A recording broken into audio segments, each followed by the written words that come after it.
Good morning, Fearless fam. Today I'm making my most requested video of all time. So a question I get a lot in the comments is, how did you meet your husband? I know I've hinted a few times that the way we met was really unusual and our story of when we started dating is really weird, but to be honest, I never expected to make a video about it. So I'm simultaneously excited and nervous about making this video. I met my husband in Vegas. On the street corner, actually. Okay. I gotta start by explaining the circumstances to you. So if you guys watched my Why I Started Traveling video, which was one of the Travel Talk Tuesday topics, I went into a little bit about how my friends and I organized a trip during our Thanksgiving break in college to go to Las Vegas. So it was our senior year of college. We had planned this out in the summertime, and on Thanksgiving break, we were all gonna go to Las Vegas, and there were 6 of us. All single girls. We were all 21. This was a super budget trip. I think I spent about $350 the entire weekend in Vegas. So we spent 4 nights there. And the goal of the trip was basically to go to really awesome clubs, wander around Las Vegas, explore the Strip, Fremont Street, and do a lot of hot tubbing on the rooftop hot tub of our hotel. If you've been watching my Arizona travel vlogs, you might have seen my friends Mary Gray and Megan. Both of them were actually on this trip. We discovered pretty early on in our Vegas trip that if you are in a large group of young females, you will get spotted by club promoters in the afternoon and then have free access to clubs in the evening. And so that's what we did every single night. We went clubbing every night. The last morning in Las Vegas was the worst hangover I've ever had in my entire life. The day I met Eric, we spent that afternoon wandering around the Strip, so I've got pictures of me posing with a wax figurine, pictures of me posing with the Strip. If you don't know, Las Vegas Strip is the main drag in Vegas. That's where all the fancy hotels and casinos are. In the early evening, we had a huge dinner. It was one of 2 meals that I ate in Las Vegas that were actual meals. I didn't have very much money. So after dinner, we went back to the hotel. We all got dressed, ready to go, and we went to our first club. And our tradition was to take a picture in the bathroom of the club. I don't know why, we called it Tour de Toilets. This was our 3rd night in Vegas, so we were already pretty tired. If I'm remembering correctly, we went to a club downtown, walked to a different club, didn't really love either one, and then we decided we wanted to go to the Nicki Minaj club. I don't think the club exists anymore. It was called Nikki Beach. So to get there, it was towards the end of the Strip, so we had to take a bus there. I was heavily inebriated at this point because part of the whole thing with being a group of females is that if you arrive early in the club, you not only have free entrance, but you have drink vouchers, or there will be an hour where it's ladies drink free. So basically we would pound drinks during the time when the drinks were free, because the drinks otherwise were $20 for a little half a drink. So by the time I got on the bus and headed down to Nikki Beach, things were already looking a little sloppy. We arrived in Nikki Beach. We did some dancing. We did not like the club. It was very strange. Everything in there was pure white. There were beds up on the 2nd floor. It was just a really creepy vibe. I remember on the way out, we saw a guy with a really fantastic beard, and we yelled at him, "Never shave your beard!" That's the way things were going. Got back on the bus. The club we were going to go to next was across the street, and we were going to first meet the club promoter who my friend was texting. We had dropped off in front of the Cosmopolitan. We're stumbling around. We're standing on a street corner about to cross the street. There's a group of 6 girls, and then these 2 guys walk up, and one of them says to the group, "Hey, can you ladies help convince my friend to not cross the street? There's sidewalk, and then there's this little cement island, so there's a right turn lane basically." So we're standing on that little island about to cross the street. It's the Strip, so it's very busy, lots of traffic. It's not the kind of place where you want to just randomly start crossing the street when the signal's not telling you to walk. So basically this guy was trying to tell us that his friend was so drunk and that if we didn't help, that his friend was gonna walk into the street and get hit by a car and die. We knew that what he was really trying to do was hit on us because we were a group of girls. And the 2 guys looked a little sloppy. One of them was wearing women's sunglasses, and they both had their ties undone. They were dressed really nice though. This is 1 a.m., I'm pretty sure. So after he started striking up a conversation with us, and we're like, "Oh, don't cross the street." He clearly was fine. He wasn't gonna cross the street. So they ended up following us randomly. I don't fully remember the situation. Let's just leave it at that. So the group of us, there were now 8 of us, 6 girls and 2 guys, crossed the street. The 2 guys are still staying with us. They're like, "Where are you going?" We're like, "We're going to a club." And they're like, "Oh, cool. Do you mind if we tag along?" And we're like, "No, dude, but we're getting in for free. And if you can't get in for free, then sorry." Basically, they were just following us, seeing what would happen at the door. So we find the club promoter that my friend had been texting, and then somehow this picture was taken. In this picture, you will see all 6 of the girls, including me, and the 2 guys. So one of the guys is Eric, my husband, and one is his friend Dave. So the only explanation that any of us have for this photo, because none of us really remember taking it, is that the club promoter that we were hanging out with took it for us. I'm not sure why. I know we were outside Planet Hollywood. That's really all I remember. Then after this picture was taken, we turned around, went into this club. The club promoter got all the girls in for free. They almost didn't let the guys in, but it was actually so late in the evening that they were going to do like the call time or whatever when they stop serving drinks, and then slowly people leave and they close the club down for the evening. That usually happens around like 3 or 4 in the morning in Vegas. They were like, okay, well, we're closing soon, so sure, come on in to the guys. So all 8 of us go in there. I thought we were all heading to the dance floor or the bar to go like get drinks or just hang out or like just dance like silly, because it was late in the evening, you know. We're planning on dancing for a little bit and then going home basically. Somehow my friends ran into guys that they had ran into 2 evenings before. They were like super wealthy guys who like would pay in $100 bills at the end of the night. And so they went up and hung out with them. I did not follow them. My friend Megan told me, and I don't know if she's just remembering this because she wants to remember it like this, but she told me that when we ran into Eric and Dave, all my friends decided that Eric looked exactly like my type. And so they were gonna make sure that whatever happened that evening, that me and Eric ended up alone together. Well, I don't know if that's really what they did, but that's what ended up happening. So basically, Eric and I ended up alone on the dance floor. Dave and all the other ladies, so Dave and 5 ladies, way to go, Dave. I'm actually friends with Dave now, if you're curious. So everybody ended up over in that VIP section. Eric and I are like drunkenly dancing. We're having like chats, but we're on like a club dance floor, so it's pretty loud. So I can't imagine our conversations were like that interesting or in depth.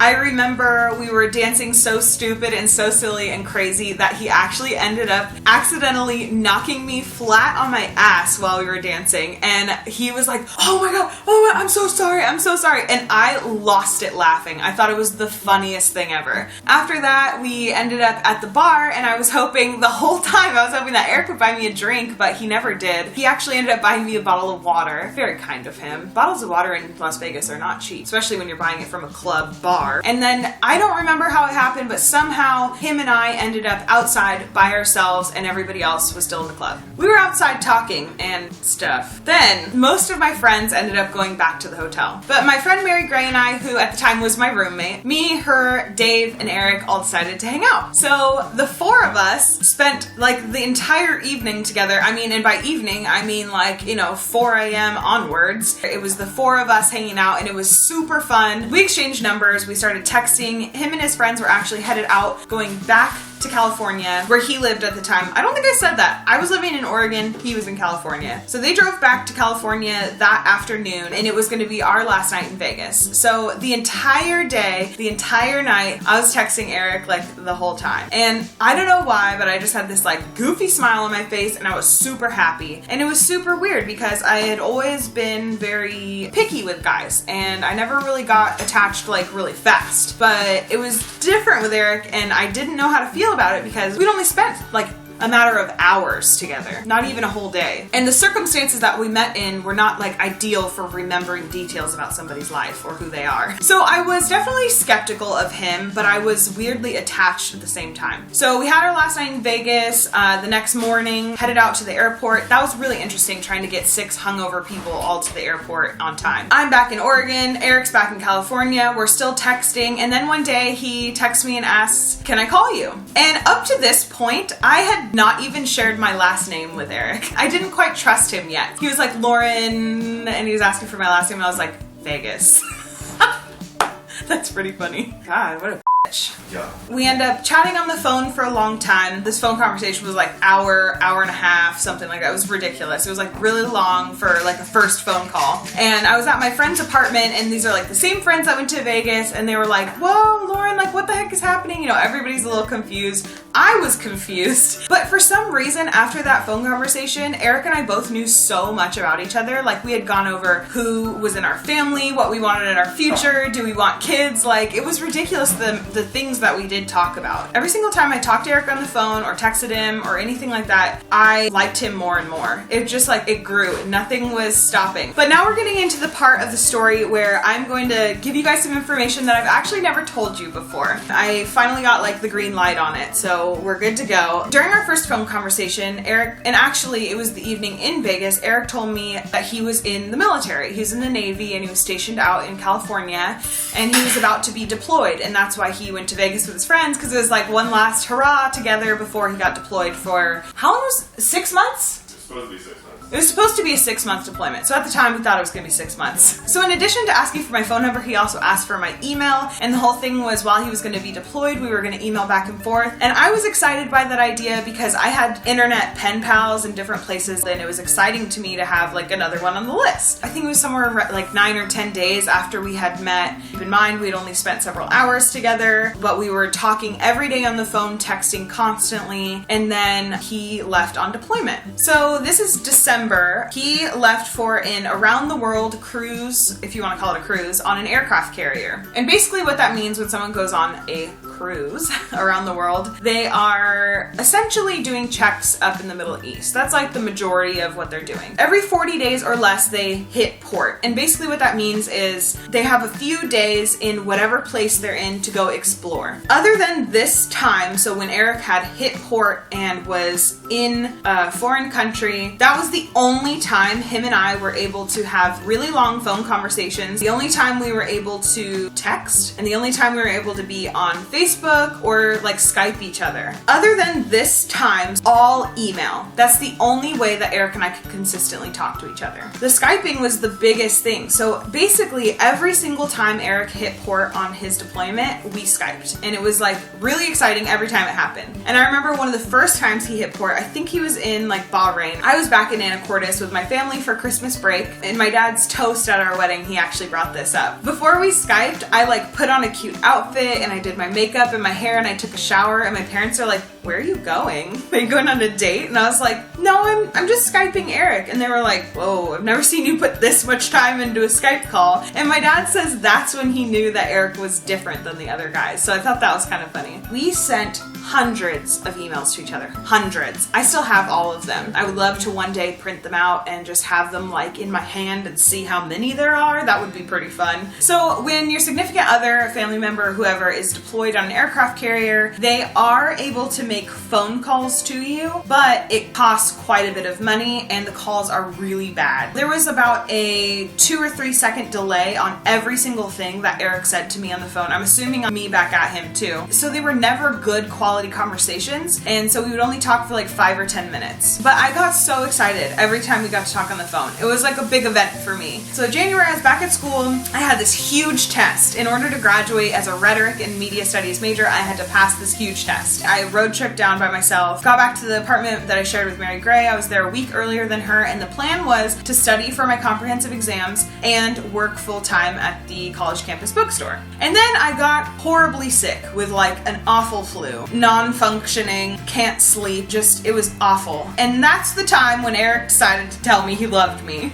I was so mad at him, but I felt the exact same way. We were totally in love. It was ridiculous. Like looking back, if I heard this story for basically anybody else, I would be like, that doesn't sound like it's gonna work out, but it did. It worked out. I mean, Eric and I have been living together for almost 5 years now, and we've been married for, it's like been a year and a half. If you want to know more about our like wedding story, I actually did make a video and I'll link that up above here. So when he told me he loved me, that's the time that we became Facebook official. So basically everybody knew I was in a relationship, and it was this big thing. So I was in a long distance relationship with somebody that most of my friends and family had never met. It was just a weird situation to be in. It had horrible lows and really amazing highs, but I knew that I was too curious about Eric to give up on it. And I knew that if I lost contact with him while he was deployed, that we just may never work out. And so I was willing to be long distance with him. He was very supportive and he's a very kind person, and we had a lot of fun talking to each other. So Eric was supposed to come back in, I think it was like May. And then the deployment got extended and he was going to be gone till think it was July. Months, weeks, days. We've been constantly counting down because that's just kind of what you do in long distance. You just can't wait till you see them in person again. But it was especially emotional because I hadn't spent much time with him in person. So I didn't even know if it was going to work out or what it was going to be like. So it was like all this time that I was putting into somebody that felt like I knew really well online and through conversation, but I didn't know him in person very well. So it was just a weird situation. So it got extended to July, then it got extended again, and he did not come back until I think it was like mid-August. So at that point I had graduated college, I had moved back in with my parents. If you want to hear that whole story, you can go watch my post-grad depression video that I posted a couple weeks ago. Several weeks later, Eric actually bought me a plane ticket to fly out to North Carolina, where his parents lived, to spend 10 days with him and his family. Keep in mind, we had not spent very much time together in person, and I was about to not only spend time with him in person for the first time really, but also meet his family and stay with them for 10 days. It was a big deal. And then after that, we were gonna fly back together to Southern California where he was stationed. I was gonna stay with him for about 5 days in Southern California, get a feel for that house that he was living in. So we spent a lot of time together when he first came back. And I remember when we first saw each other in the airport after like our long distance apart from each other, he had a lot of like energy drinks or caffeine or something, and he was just like so wired. I was really emotional and like overwhelmed, and the whole situation was just like too much. I remember we didn't even really like talk much at first. Like at first we were just like, oh my God, you're real. And we were just like